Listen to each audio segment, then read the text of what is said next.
Make your future. 미래 채널 마이앤. 네, 안녕하세요. 3주 정도 제가 너무 바빠가지고 콘텐츠를 못 올리다가 자, 이건 또 빼놓을 수 없죠. 매달 마지막 주 토요일에는 지난 한 달간 있었던 놓쳐서는 안 될 소식들 전달드리고 있습니다.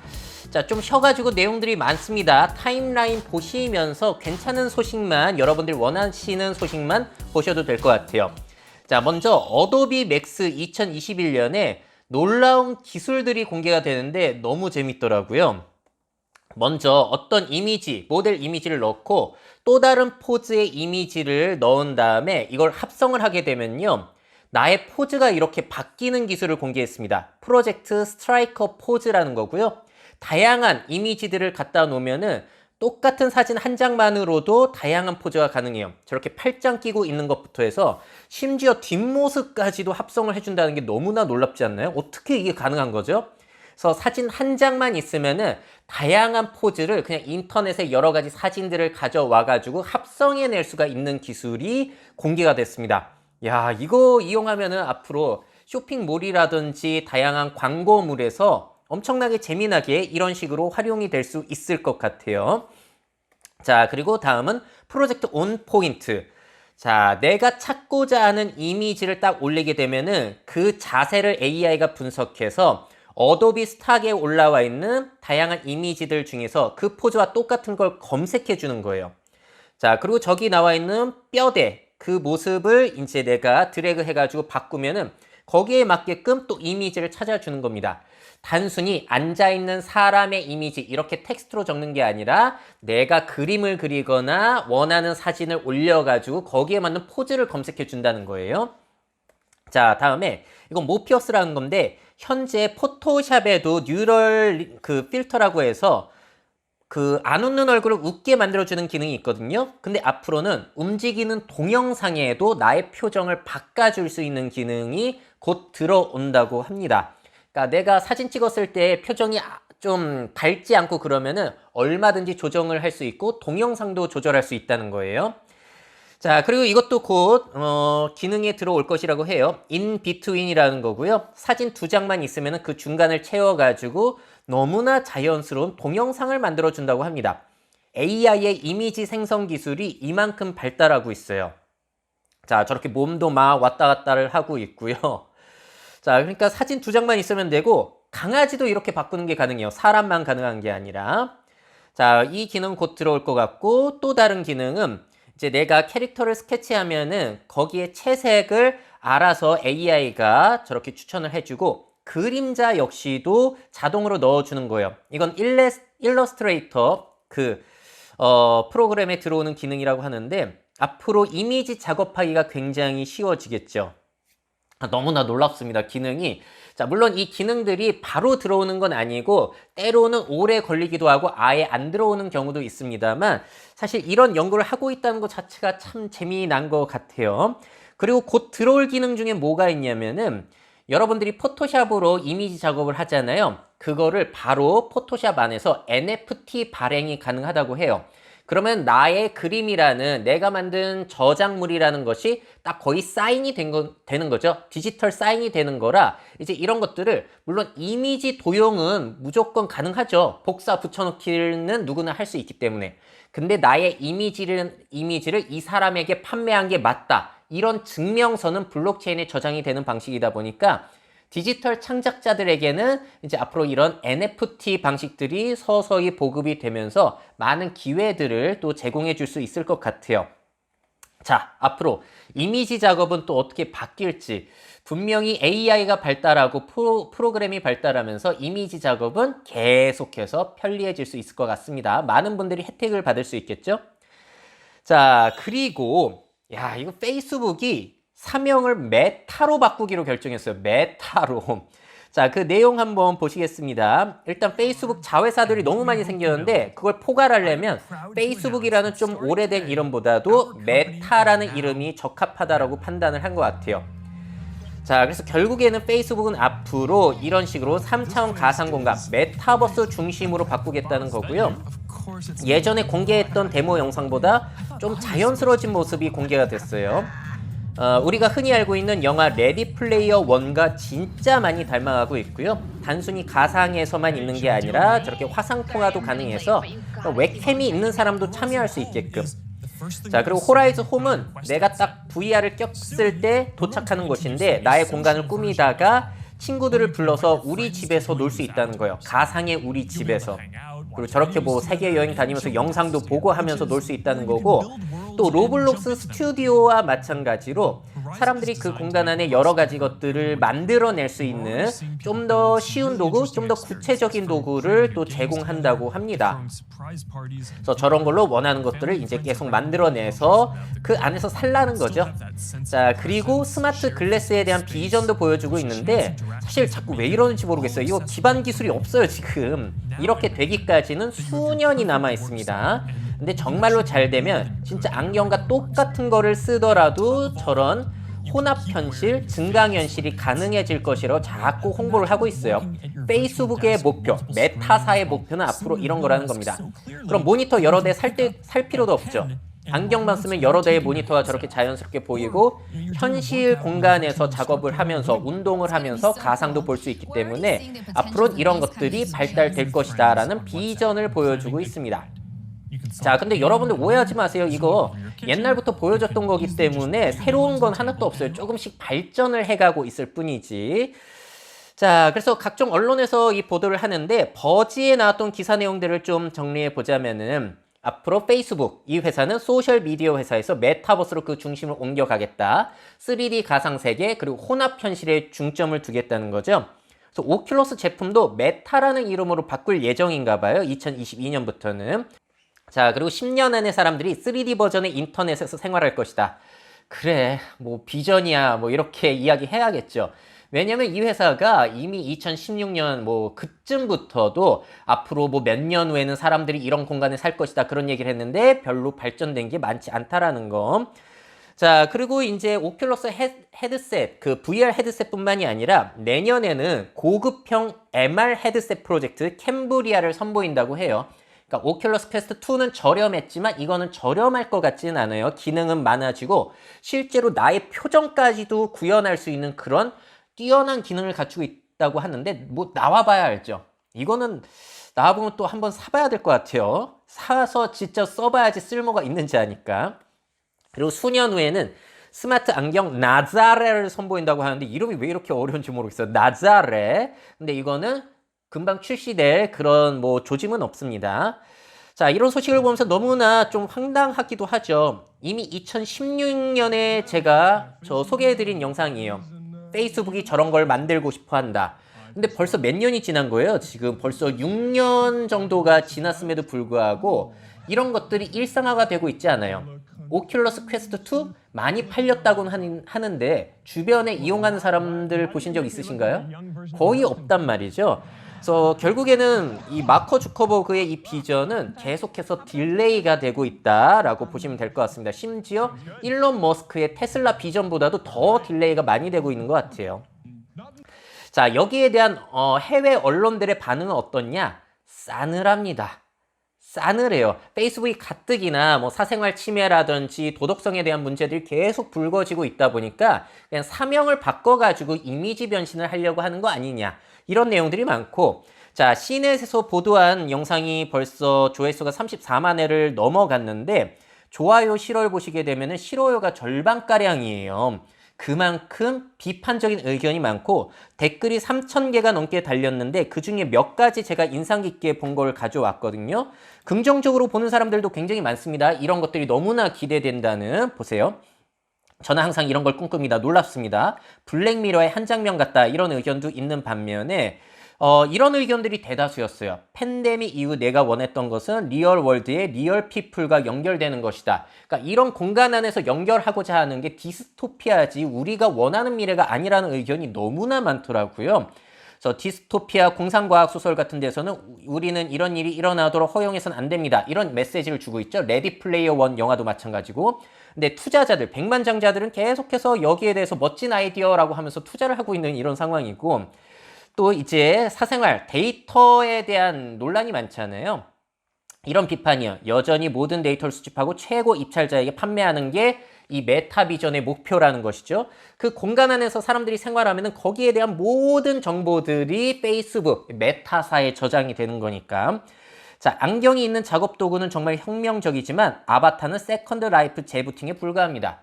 예전부터 있던 거랑 뭐가 다르냐라는 의견도 계속 올라오고 있고, 또 이런 의견 진짜 많더라고요. 이상한 점은 마커 주커버그가 이미 아바타처럼 보인다, 이미 로봇처럼 어색해 보인다라는 의견. 자, 이게 야심차 보이기는 하는데 10년 후에 더 세련되면 하겠습니다. 뭐 이런 의견까지 해서 비판 의견도 굉장히 많다라는 거. 그래서 이런 거 보도만 보시고 그냥 혹하셔가지고 페이스북도 메타버스로 한단다, 우리도 해야지, 이렇게 섣부르게 가셔서는 그것도 좀 문제가 있지 않나 라는 생각이 들어요. 자, 그래서 페이스북 제대로 될지 모르겠어요. 이제 메타사라고 불러야 되는데 그런 거예요. 구글에서 알파벳 모 회사를 만들어가지고 하는 것처럼 여전히 우리들은 아마 메타사라고 부르기보다는 페이스북 회사라고 부를 가능성도 높지 않나라는 생각이 듭니다. 자, 한번 지켜보죠. 자, 다음에 재미난 로봇 소식인데요. 프로펠러 팔이 달린 이족 보행 로봇 레오예요. 미국 캘리포니아 공대에서 공개를 한 영상인데 다리가 달렸고 팔은 없는 대신에 팔 대신에 프로펠러가 달린 방식이에요. 그래서 날아다니다가 걸어 다니다가 할 수 있는 묘한 방식을 선보이고 있습니다. 근데 지금은 걸어 다닐 때도 프로펠러 방식을 많이 써가지고 에너지 효율이 좋지는 않다라고 이야기를 하고 있어요. 날다가 착륙할 때 보면은 마치 제트팩을 메고 날아다니다가 착륙하는 다리 모양과 비슷하죠. 저런 식으로 이용할 수 있다는 것이고, 프로펠러로 어느 정도 날아다니기 때문에 줄타기도 할 수 있고 스케이트보드도 탈 수 있고, 장애물 누가 이렇게 밀거나 할 때도 프로펠러를 이용해 가지고 균형을 잡을 수 있다고 해요. 자, 미국 캘리포니아 공대 한국인 과학자 정순조 교수 연구팀이 개발을 한 거고요. 렉스 온보드 드론, 이걸 줄여가지고 레오나르도 혹은 레오라고 부른다고 합니다. 말 참 잘 만들어요. 새의 보행과 비행 행동에서 영감을 받은 결과물이고요. 키는 75cm, 무게는 2.6kg. 근데 말씀드린 대로 에너지 효율을 위해서 프로펠러 활용을 최소화해가지고 걸어 다닐 때는 그냥 걷기만 하게, 이런 것들을 또 목표로 하고 있다고 합니다. 잘 발달되면은 앞으로 화성을 탐사한다든지 위험 지역에서 뭔가 임무를 수행한다든지 이런 것들이 역할을 해낼 수도 있겠죠. 자, 앞으로 또 어떤 형태의 로봇이 등장을 할까요?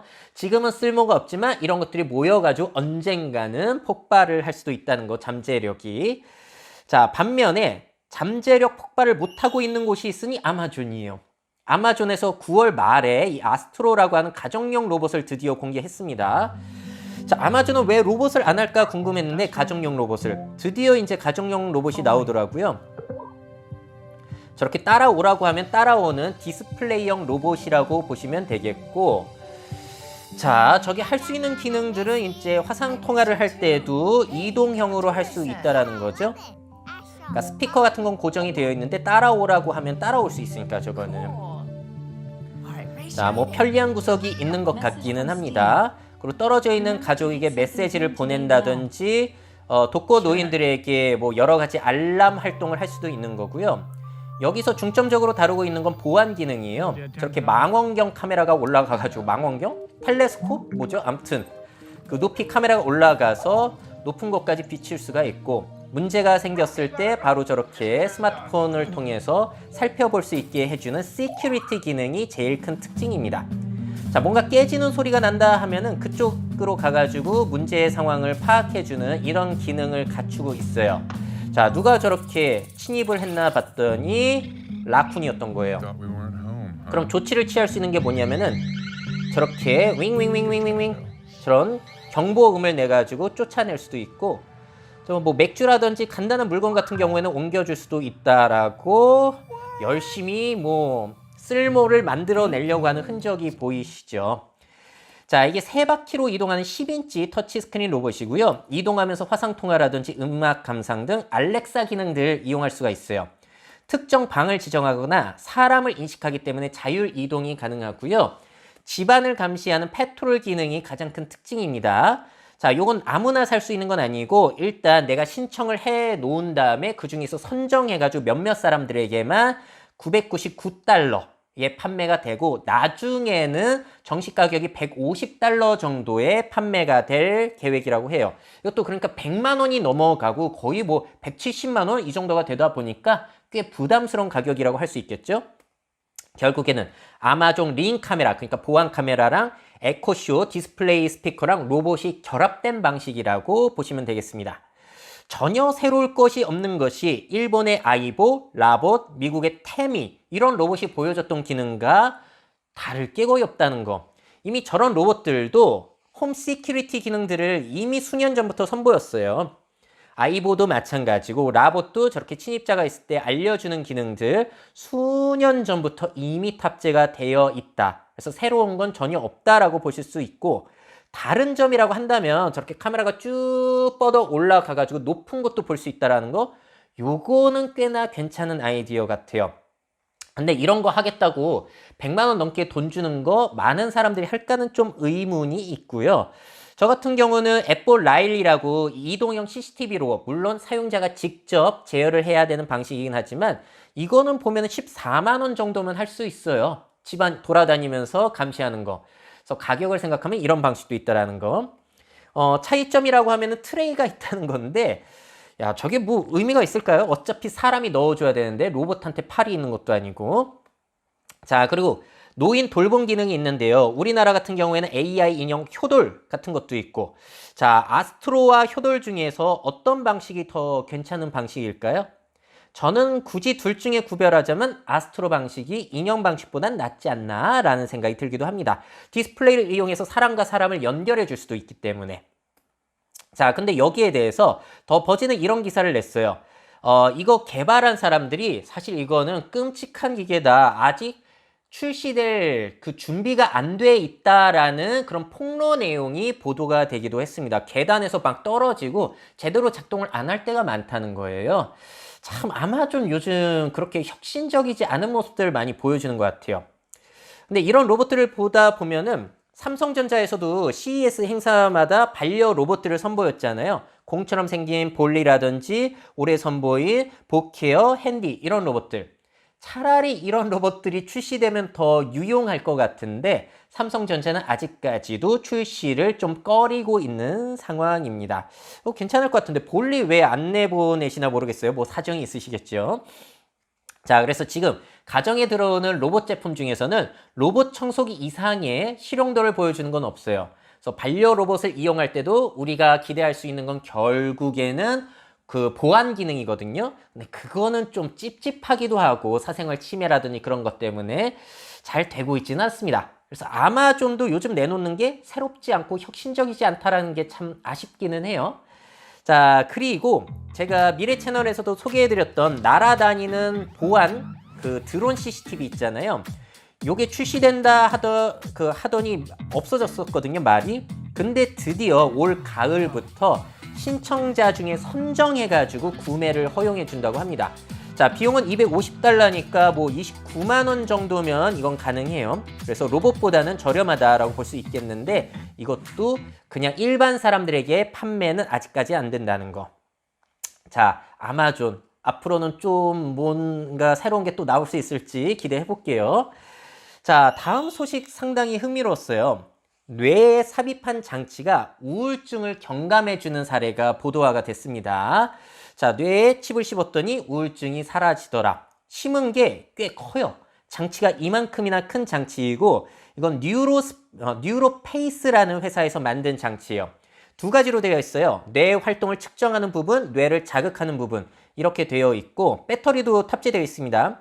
뇌 활동을 측정해서 그리고 바로 그 이상한 활동을 측정이 되면은 전파를 보내가지고 자극을 주는 거예요. 그리고 뇌의 그 데이터를 수집할 때는 저렇게 위에 장치를 딱 갖다 대가지고 또 업데이트를 할 수 있게끔 만들어낸 장치가 뉴로페이스라는 장치입니다. 자, 배터리가 저게 10년은 간다고 해요. 10년. 10시간이면 큰일 나죠. 10년은 가기 때문에 교체 주기가 상당히 길다라고 볼 수 있겠습니다. 자, 이거를 1년 전에 사라라고 해야 돼요. 이 여성분에게 우울증 경감을 위해서 삽입을 하는 시도가 있었다고 해요. 근데 이분이 우울증이 얼마나 심했냐면은 항우울제, 전기치료 이런 모든 것들을 해도 소용이 없어가지고 항상 자살 충동을 느껴서 생활 자체가 불가능했다고 합니다. 정말 심각했던 거죠. 근데 이 칩을 삽입 수술한 뒤에 몇 주 만에 자살 충동이 사라졌다고 해요. 일상 활동이 가능해졌다는 겁니다. 그래서 우리 뇌의 이상 활동을 파악해가지고 뭔가 밸런스가 무너진다면 자극을 줘서 그 우울증을 조절해 주는 거예요. 마치 온도 조절하는 것처럼 항상성을 이렇게 해주는 거죠. 근데 이게 의미가 있는 게 개인 맞춤으로 진행됐다고 해요. 사람마다 우울증의 원인이 뇌 부위가 다를 수 있어요. 그래서 이거를 10일 동안 세라의 뇌 활동을 측정해가지고 우울할 때마다 어디가 활성화가 되는지를 파악해서 거기를 측정한 다음 또 그 부분을 자극하는, 그 기분을 낫게 해줄 수 있는 부분을 자극해주는 이런 개인 맞춤형 치료는 이게 처음이라고 합니다. 참 신기하죠? 자, 이걸 보다 보면 이제 일론 머스크가 운영하고 있는 뉴럴링크라는 회사와도 연결이 될 수 있을 것 같고, 또 베르나르 베르베르가 쓴 이 뇌라는 소설을 보면은 이 소설 속의 몇몇 주인공들이 뇌에 이제 칩을 박아가지고 기분을 좋게 만들고 흥분하는 뭐 이런 소설 내용도 나오거든요. 자, 여러분들 뇌에 삽입한 장치 덕분에 늘 행복하게 살 수 있다면은 여러분들 장치 삽입하실 의향이 있으신가요? 우울할 때마다 그게 조절이 되는 거예요. 야, 요거 좋아할 사람이 그래도 몇 명 있지 않을까? 장치가 또 작아지고 그러면은 앞으로 미래는 어떻게 될지 한번 기대해 보겠습니다. 자, 그리고 매직 리프사 망한 줄 알았더니 새로운 AR 헤드셋을 공개했어요. 꽤나 얄쌍해졌죠. 이것도 더 버즈에서 공개가 된 건데 새로운 AR 헤드셋을 위해서 6억 달러를 겨우 구해가지고 이걸 개발하고 있다고 합니다. 그러니까 2022년 내년에 출시를 목표로 하고 있고요. 자, 사실 이 회사가 잘 안 돼가지고 2020년에 직원 약 절반인 1000명을 해고하기도 했어요. 자, 그리고 소비자용 AR 헤드셋 사업은 이제 안 할 것 같은 그런 분위기도 있습니다. 기업용으로만 하고. 네, 이 새로 나오는 제품은 더 가장 작은 AR, 뭐 믹스드 리얼리티 제품이기도 하죠. 그런 것이기도 하면서 기업용 AR 헤드셋이 될 것이라는 보도가 되고 있어요. 우리들 일반인들이 쓸 일은 별로 없을 것 같습니다. 가격도 비쌀 것이란 얘기죠, 한마디로. 자, 2017년에 기대를 모았던 이 제품은 정말로 별로였어요. 저도 많이 써봤는데 시야각이 너무 좁아요. 그리고 앞에 렌즈도 너무 어두워서 써봤자 현실과 가상이 제대로 혼합이 안 돼요. 너무 어색합니다. 근데 매직 리프 2는 일단 화각 자체도 넓어졌다고 하고요. 그래서 조금 넓게 가상을 이제 합성할 수 있는 기술이 있을 것이라고 합니다. 그럼 홀로렌즈 2보단 나으려나? 홀로렌즈 2는 제가 써봤더니 진짜 잘 돼서 놀랬거든요. 근데 홀로렌즈 2는 진짜 크죠. 이거는 그나마 조금 작은 형태인데 얼마나 쓸모가 있을지는 지켜봐야 될 것 같고 여전히 모양이 기괴해요. 이 회사의 컨셉인가요? 그리고 아직도 크고 실제로 써보기 전에는 아무도 모른다. 한번 지켜보죠. 자, 여기까지 제가 준비한 기술적인 내용이고요. 짧게 다음부터는 사회 변화에 대한 것들 보여드릴게요. 야, 저는 이거 너무 재밌었어요. 새로운 슈퍼맨은 바이섹슈얼이라는 거예요. 양성애자 컨셉을 잡는다고 합니다. 자, BBC에서 보도가 됐고 여기저기서 이게 화제가 됐던 건데 자, DC 코믹스에서 이거 슈퍼맨 시리즈를 하고 있죠. 11월호 슈퍼맨 내용에 대한 스포인데 이게 계속 시리즈가 나오고 있었어요. 이번 시리즈는 슈퍼맨 칼엘의 아들의 주인공 존 켄트에 대한 이야기인데요. 세상을 구하느라 지친 슈퍼맨이 동성 친구의 애정을 느끼는 설정이에요. 이 동성 친구는 나카무라라고 하는 친구인데 기자거든요. 거기에 애정을 느껴서 키스하는 장면이 나온다는 겁니다. 자, 이걸 왜 했느냐? 작가의 이야기를 들어보죠. 톰 테일러라고 하는 작가. 만약 우리가 새로운 슈퍼맨을 다시 이성애자 백인 구원자로 대체한다면 정말 기회를 놓치는 것이다. 세상이 이렇게 많이 바뀌고 있는데 아직까지도 그 전형적인 백인 스트레이트 그런 사람들 이미지로 한다면은 다양성에 대한 인정 포용을 못하는 거기 때문에 이번 기회를 한번 잡아보고자 이런 설정을 했다는 겁니다. 그래서 이 일러스트 한번 보세요. 야, 이거 참 분위기 묘하죠. 우리가 알고 있던 슈퍼맨에 대한 그런 고정관념을 깨주는 거예요. 왜냐면 그 슈퍼맨에 대한 이미지가 성 고정관념을 고착시킬 수도 있는 것이고 그 인종에 대한 이미지도 고착시킬 수 있는 거기 때문에 이런 시도를 한다는 겁니다. 자, 전형적인 미국 영웅 캐릭터의 커밍아웃입니다. 여러분들은 어떻게 느껴지시나요? 자, 여기에 대한 비판 의견도 있지만 이제는 이런 것들에 대해서 좀 열린 자세를 해야 되지도 않나 라는 생각이 들기도 하고, 성소수자분들은 정말로 큰 힘을 얻겠죠. 이런 설정만으로. 근데 반대 의견은 이런 것도 있어요. 그냥 이거 시류에 편성하려는 수작 아니냐, 뭐 이런 의견이 있기도 합니다. 자, 근데 사상 참 많이 바뀌고 있다라는 생각이 드는 사건이었고, 자, 다음 소식입니다. 이건 행정안전부에서 인구 감소 지역을 지정했다라는 소식이에요. 보시게 되면 이런 지역들입니다. 이런 지역들은 인구 감소 지역으로 지정이 된 곳인데, 혹시 여러분들이 살고 계신 곳, 고향도 있는지 한번 보시고요. 자, 이게 국가균형발전 특별법에 근거해가지고 인구 감소 지역을 이제 지정해서 지원한다고 해요. 이 법안이 2020년 말에 개정이 된 거라고 합니다. 그래서 이 지역들은 5년 주기로 지정이 되는 거고, 지자체가 인구 감소 원인을 진단해서 인구 활력 계획을 수립해서 제출해야 돼요. 그래서 살려보자라는 취지로 이런 걸 하고 있는 거고, 정부는 이제 앞으로 국고 보조 사업 등이라든지 재정 지원, 그리고 특례 부여 등 제도적인 지원을 해주기 위해서 이런 것들을 지정했다고 합니다. 자, 저는 인천에 살고 있는데 강화군, 옹진군 이런 쪽들은 진짜 시골이죠. 그래서 여기도 지정이 됐고, 보시게 되면 부산도 동구, 서구, 영도 같은 것도 인구 감소구로 지정이 되어 있고, 경기는 가평, 연천 이런 쪽이 지정이 되어 있습니다. 그래서 꽤나 큰 지역들 역시도 인구 감소 지역으로 지정이 되어 있다는 거. 근데 서울 지역은 일부러 뺐다고 해요. 아무래도 수도권보다는 지역 발전 균형을 위해서 지정을 하고 있는 거니까. 자, 그래서 앞으로 살면서 우리가 앞으로 대한민국의 인구 감소 현황들, 특히나 지방 지역이 사라지고 황폐화되고 빈집들이 늘어나는 걸 많이 보게 될 텐데, 이런 것들을 살리는 게 앞으로 우리가 살아가면서 해야 되는 굉장히 큰 미션이죠. 지역의 특색도 살리면서 일자리도 만들고 여러 가지 방안들이 있는데, 저도 그 사례들을 모아가지고 언젠가는 또 콘텐츠로 찍어서 올릴 예정입니다. 자, 마지막 소식이에요. 세계 각국의 그린플레이션 소식입니다. 자, 그린플레이션이라는 단어가 좋다기보다는 흥미로워서 가져왔고요. 자, 친환경을 뜻하는 그린에 인플레이션, 물가 상승이 더해져가지고 친환경으로 전환되는 과정에서 일어난 물가 상승입니다. 자, 앞으로 우리가 살아가면서 이런 현상들을 꾸준히 겪게 되겠죠. 그린플레이션이라는 말을 계속 듣게 될 것 같아요. 자, 특히나 중국에서 전기가 부족해가지고 난리가 나는 상황이 펼쳐지기도 했는데, 지금 중국의 석탄 발전 비중은 약 60%예요. 우리나라는 40%이고 우리나라나 중국이나 굉장히 많은 상황입니다. 그런데 호주와의 갈등으로 호주산 석탄 수입이 중단이 되면서 이제 문제가 생기게 된 거예요. 원래는 호주산 석탄 수입량이 57%나 됐었다고 합니다. 코로나19 조사라든지 그런 것 때문에 이제 갈등이 있었던 거예요.